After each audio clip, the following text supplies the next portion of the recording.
Selamat datang kembali di mata kuliah Bahasa Indonesia. Setelah beberapa pertemuan yang lalu kita bicara tentang sejarah, peranan dan fungsi bahasa Indonesia. Hari ini kita bicara tentang ragam dan laras bahasa. Pengertian ragam dan laras bahasa.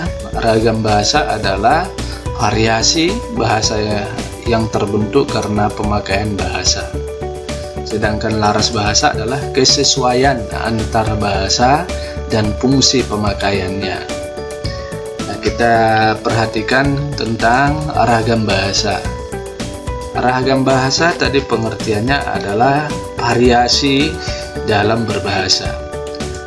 Nah, ada 4 aspek yang menyebabkan penggunaan bahasa yang beragam atau bervariasi. Yang pertama adalah medium atau sarana bahasa yang digunakan, apakah bentuk lisan atau tulisan. Untuk sarana bahasa yang menggunakan lisan, pada umumnya perhatiannya adalah penggunaan fonem, lafal, dan intonasinya. Mungkin dalam prakteknya Anda bisa memperhatikan beberapa teman Anda yang berasal dari beberapa daerah. Apabila mereka bicara bahasa Indonesia, maka Anda bisa perhatikan bagaimana pelafalan atau penggunaan fonem dan intonasi teman Anda dalam berbicara. Kemudian berkaitan dengan tulisan. Ini fokusnya berhubungan dengan penggunaan huruf dan ejaan dan tanda baca. Kemudian medium yang lain, yang kedua adalah situasi yang dihadapi. Aspek ragam bahasa dari situasi yang dihadapi, kan ada ragam bahasa formal, semi formal, dan non formal. Kemudian aspek yang lain adalah pesan yang hendak disampaikan. Nanti ada ragam bahasa ilmiah, ragam bahasa sastra, ragam bahasa pidato, dan ragam bahasa berita. Kemudian aspek yang lain adalah latar belakang pendengar atau pembaca yang dituju. Nah, untuk ragam bahasa lisan dan tulis bisa kita perhatikan contoh berikut. Contohnya yang pertama adalah Nia sedang baca surat kabar. Nah, untuk ragam bahasa tulis, kita menuliskannya dengan Nia sedang membaca surat kabar.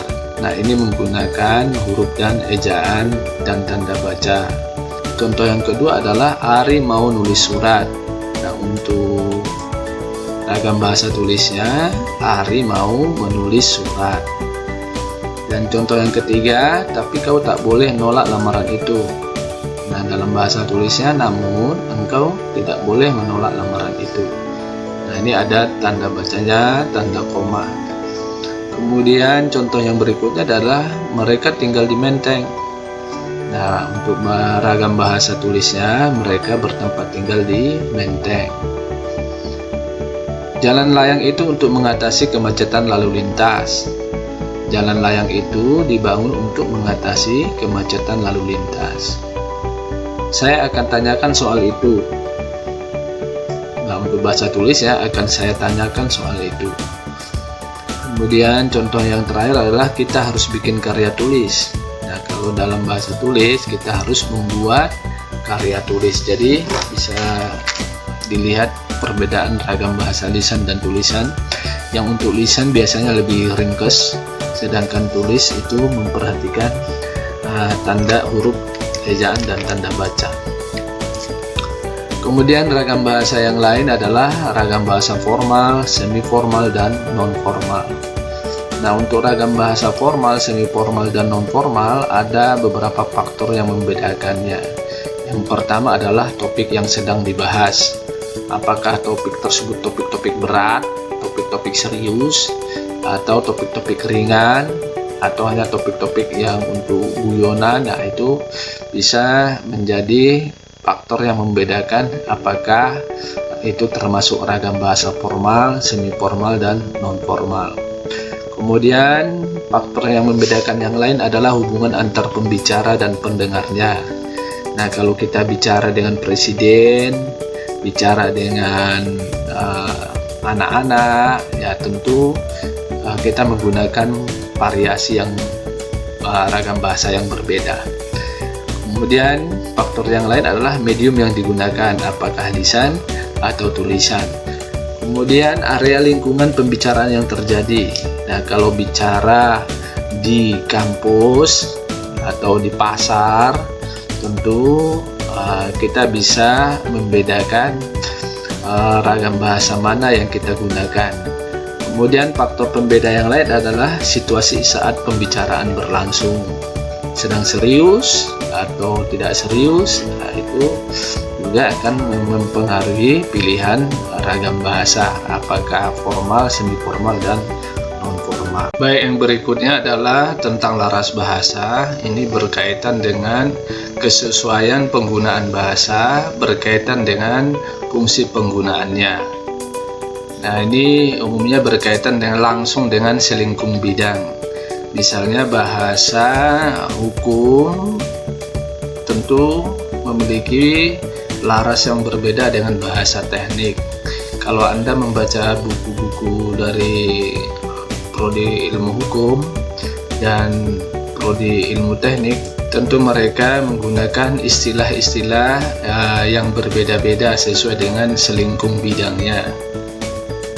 Nah, dalam hal ini kita akan mengenal bahasa iklan, laras bahasa iklan, kemudian laras ilmiah populer, kemudian laras fitur, laras komik, laras sastra yang dibagi atas laras cerpen, laras puisi, laras novel, dan sebagainya. Nah, yang pertama kita lihat laras ilmiah. Ya, laras ilmiah itu adalah laras yang digunakan untuk ragam formal, ya. Jadi harus selalu menggunakan ragam formal. Contohnya untuk laras ilmiah yaitu tulisan ya berupa jurnal atau berupa skripsi. Sebuah karya tulis ilmiah merupakan hasil rangkaian gagasan yang merupakan hasil pemikiran, fakta, peristiwa, gejala, dan pendapat. Jadi di laras ilmiah itu yang disajikan di sana adalah sesuatu berdasarkan pemikiran, fakta, dan berdasarkan peristiwa atau gejala. Nah, ciri-ciri laras ilmiah yang pertama adalah harus tepat dan tunggal makna, tidak remang nalar atau mendua makna. Jadi pilihan-pilihan kata dalam laras ilmiah jangan sampai memberikan pengertian yang berbeda atau ambigu yang tidak jelas, ya. Jadi pilihan katanya harus tunggal makna.